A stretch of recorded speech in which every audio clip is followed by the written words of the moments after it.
Hello friends, अस्सलाम वालेकुम and welcome to reality TV. दोस्तों, हमारी दुनिया में सहरा फैल रहे हैं। इसकी कई रीजंस हैं। क्लाइमेट चेंज, दरख्तों का कटना, खेती बाड़ी के गलत तरीके, ये सब वो रीजंस हैं जिनकी वजह से दुनिया सूख रही है। इसे डिजर्टिफिकेशन भी कहते हैं, यानी जब कोई जरखेज जमीन सहरा में तब्दील हो जाए। चाइना भी इसी वजह से बहुत परेशान है।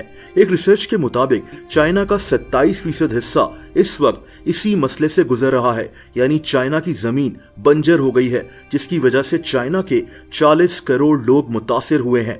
लोगों के जानवर मर रहे हैं, इनके लिए खेती बाड़ी करना मुश्किल हो गई है, पानी के सोर्सेस खत्म हो रहे हैं। चाइना के कई शहरों में अब तो रेत के तूफान आना आम बात हो गई है, खास तौर पर चाइना के नॉर्थ वेस्ट में। दोस्तों, चाइना यहाँ हर किस्म की कोशिश कर रहा है कि किसी तरह इस मसले से लड़ा जा सके। ये आर्टिफिशियल बारिश भी करवाते हैं, ये अपनी बंजर जमीन पर ग्रीन वॉल भी बनाते हैं, यानी दरख्तों की एक दीवार। चाइना के हजारों वर्कर्स इसी मसले पर काम कर रहे हैं और चाइना किसी हद तक इस इशू को फिक्स करने में कामयाब हो रहा है।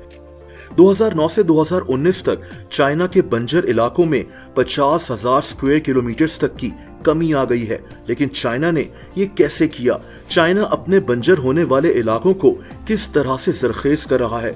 चाइना ने इसमें खरगोशों का कैसे इस्तेमाल किया? मैं ये सब आपको एक्सप्लेन करता हूँ। दोस्तों, चाइना ने इसके लिए बहुत सी अजीब टेक्निक्स यूज की, जैसा कि चाइना के इलाकों में रेत के टीले बन जाते थे। ये वो रेत होती है जो हवा से उड़कर एक जगह जमा हो जाती है। चाइना ने इसके लिए एक टेक्निक यूज की जिसे स्ट्रॉ चेकरबोर्ड टेक्निक कहते हैं। इसमें होता यह है कि स्ट्रॉज में चावल या गंदुम वगैरह भर दी जाती है और इन स्ट्रॉज को चेकरबोर्ड की शेप में जमीन में लगा दिया जाता है, आधा स्ट्रॉ जमीन में और आधा ऊपर। इससे एक बैरियर बन जाता है और यही बैरियर हवा के फ्लो को मुतासिर करता है और रेत के टीले नहीं बनते। इससे स्ट्रॉ के नीचे वाली जमीन भी सख्त हो जाती है और यहाँ से रेत हिलती नहीं है। दोस्तों, चाइना का एक इलाका है इनर मंगोलिया। ये जगह भी सहरा बनती जा रही थी, लेकिन चाइना ने यहाँ भी बहुत मेहनत की और ये जगह अब जरखेज होती जा रही है। यहाँ तकरीबन 6 करोड़ एकड़ जमीन पर दरख्त उग चुके हैं। इस जगह 45% जमीन पर अब घास उग गई है। ये एक बहुत बड़ी कामयाबी है। लेकिन अब आप सोचेंगे कि इन सब चीजों में खरगोश कहाँ से आ गए? चाइना ने इन लाखों खरगोशों को इस काम के लिए कैसे यूज किया? दोस्तों, इसके लिए हमें रेक्स रैबिट को जानना होगा। खरगोश की एक किस्म, ये खरगोश फ्रांस से ताल्लुक रखता है, लेकिन दुनिया के कई मुल्कों में पाया जाता है। दोस्तों, ये खरगोश बहुत तेजी से बच्चे पैदा कर सकते हैं, यानी इनकी तादाद काफी ज्यादा हो सकती है। ये जमीन में गड्ढे खोदते हैं, उन्हीं गड्ढों में ब्रीडिंग करते हैं।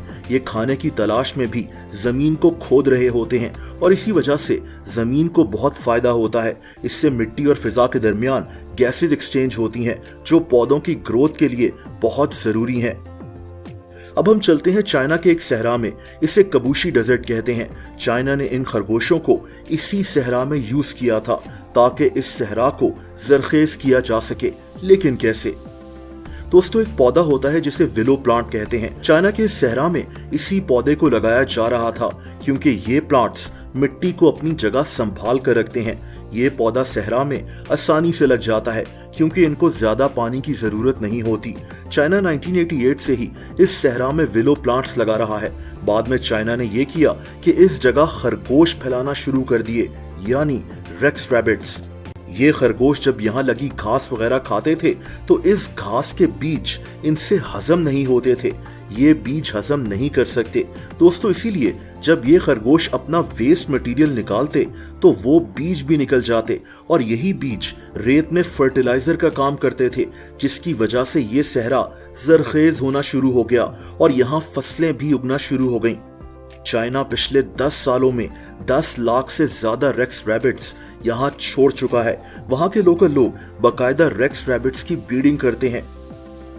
दोस्तों, इन खरगोशों ने इस सहरा को ट्रांसफॉर्म करने में बहुत मदद की है।